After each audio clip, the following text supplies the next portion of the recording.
Hello everyone, my name is Nishan Jain and today I will be presenting the paper with the title Who Influences Cancer Conversations on Twitter?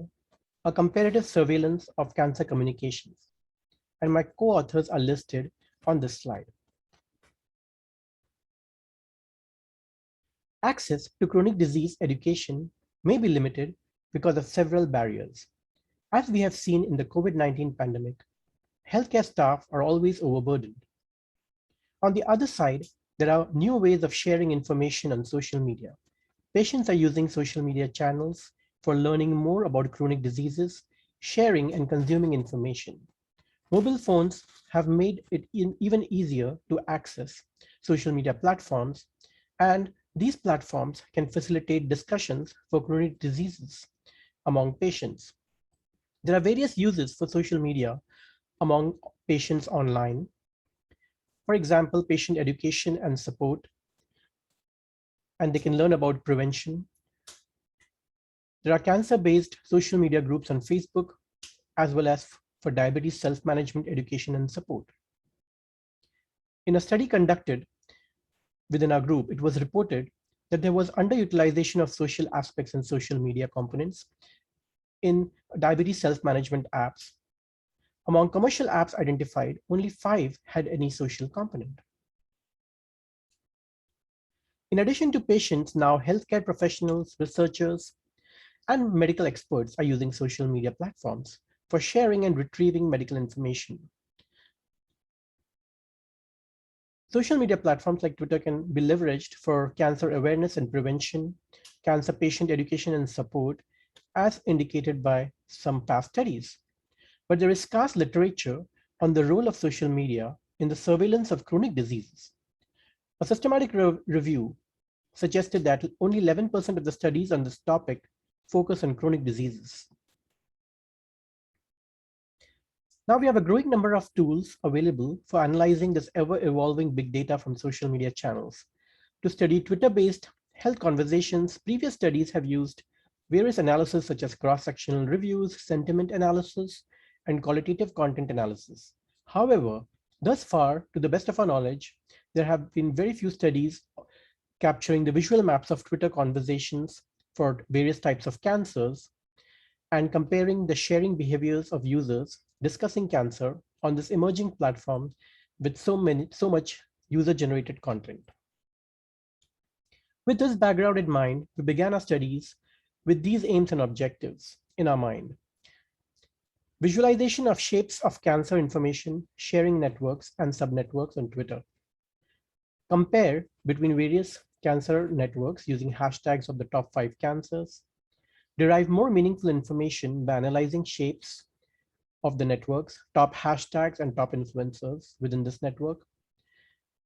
Because of the self-reporting nature, Twitter is often vulnerable to misinformation-led campaigns. Therefore, it is important to evaluate credibility of cancer-related information and who is sharing that on this platform. So we wanted to categorize the influencers to gauge the credibility of information being provided on these networks.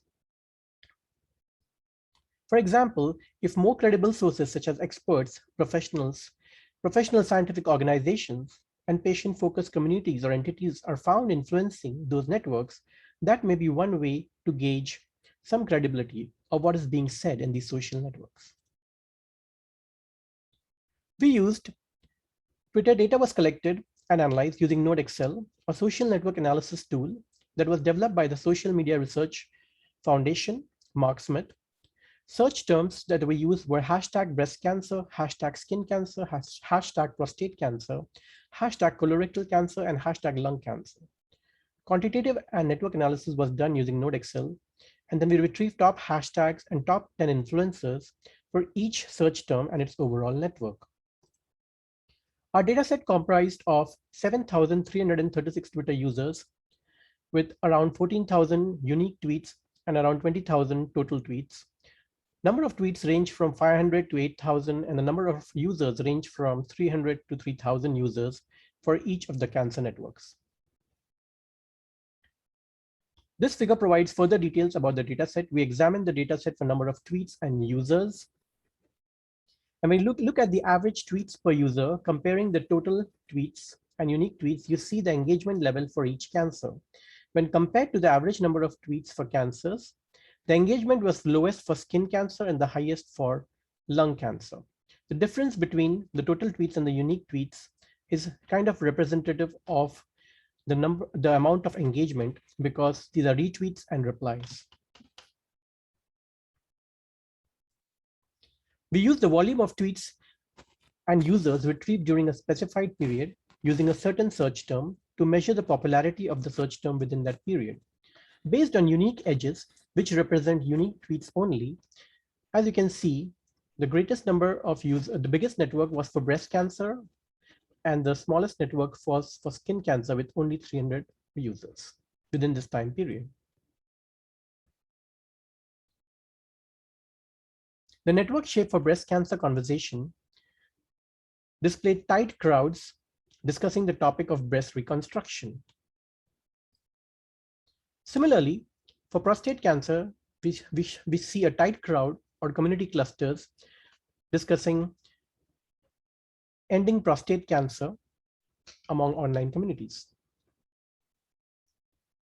Lung cancer conversation shape showed tight crowds discussing latest research presented in conferences. Similarly, colorectal cancer shape demonstrated Twitter users discussing early use of new cancer research. So all these four showed tight crowds, but for skin cancer, there were brand clusters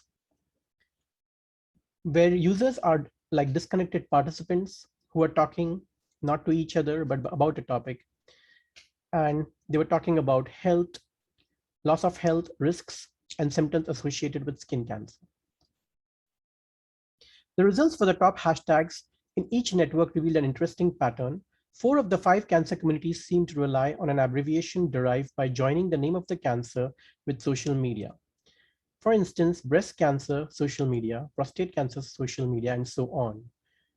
Only for skin cancer, we found that instead of using an abbreviation, melanoma seemed to be the more popular term and hashtag, and it attracted more meaningful online communities.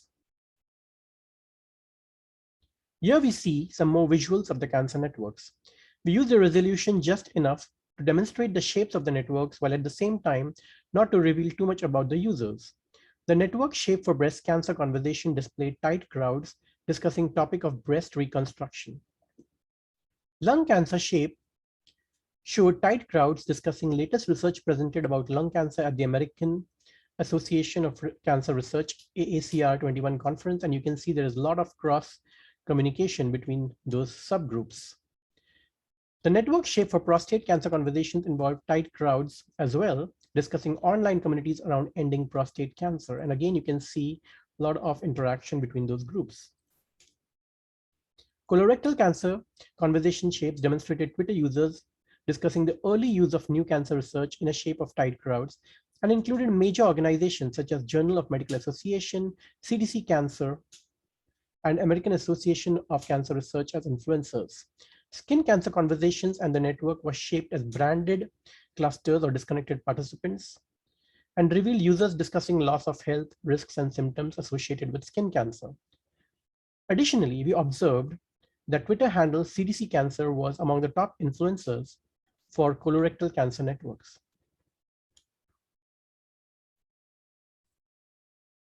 For the purpose of the study, we defined various categories as described here. The criteria used were the words found in the Twitter profile. We had all kinds of categories from physicians to celebrities to public health promotions and patient advocacy groups. NodeXL helps to retrieve the top influencers based on the betweenness centrality, identifying the most important vertices in the graph. The top influencer results were anonymized and tabulated here. Overall, 50 influencers were categorized for all the cancers, with top 10 for each cancer. What we found is, overall for the 5 cancers, the role of influencers was 40% for patient-focused entities and patient advocacy groups, 24% for the researchers, 14% for physicians, and treatment-focused services was 6%, and it was the lowest for celebrities, being 2%. Only 14% of the conversation was influenced by self-identified physicians, which tells us that there is some physician involvement as well. And what do the shapes tell us? The 5 cancers show different shapes of conversation. Closely knit Twitter communities around breast, prostate, lung, and colorectal cancers. Brand cluster types of networks for skin cancer.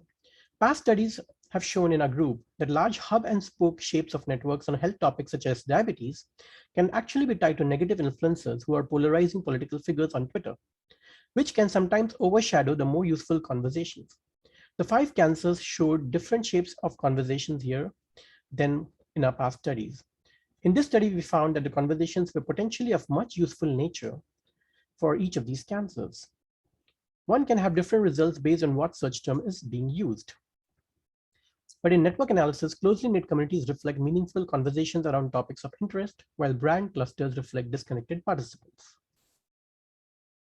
Because we found useful conversations around these abbreviated hashtags for each of these cancers and melanoma for skin cancer, we tried to measure how many users were using the hashtag with the abbreviation of the cancer in their tweets. This gives us an idea about social media usage awareness by each of these subnetworks. We found that lung cancer community had the highest level of awareness and prostate cancer had the lowest level of awareness about these hashtags. So we conclude that social network analysis can be a useful tool. Our study suggests how that just like how public health organizations rank the salience of health topics, it can be mirrored in social media conversations when you compare them, the topics in real time. Further, we learned who drives conversations around chronic diseases on Twitter, and the strategic use of hashtags by researchers and healthcare professionals to influence disease-related conversations could potentially have a role in improving the social media milieu for important healthcare topics such as diabetes and cancer. This study indicates that education and training for researchers and healthcare professionals about social media strategies, about posting and searching on social media, could help them to engage more meaningfully with patients who are seeking information online. To summarize, organizations and groups that provided patient support, promote cancer awareness, cancer prevention, and cancer management comprised up to 40% of the influencers. Researchers and physicians were also found to influence participants, the extent of influence varying by each cancer, being as high as 40% research influence for colorectal cancer. Scientific organizations such as Journal of American Medical Association, CDC Cancer, played key roles in conversations about colorectal cancer, and it would be interesting to see going forward how these organizations get more involved. Twitter data can be a valuable source of cancer surveillance data and has the potential to influence policies, strategies, and research directions around cancer. In our future work, we would like to continue exploiting network information for coming up with concrete strategies and policies, develop a systematic method to search for meaningful information, by which we mean that to come up with a method that we can differentiate valuable information from less useful information given a chronic disease topic. Further, it would be valuable to create a compendium of systematically organized information or collection of medical terms used in social media channels such as words, terms, hashtags, definitions for each chronic disease. With that, I would like to thank you very much. If you have any questions, you can send it to jane@health.missouri.edu.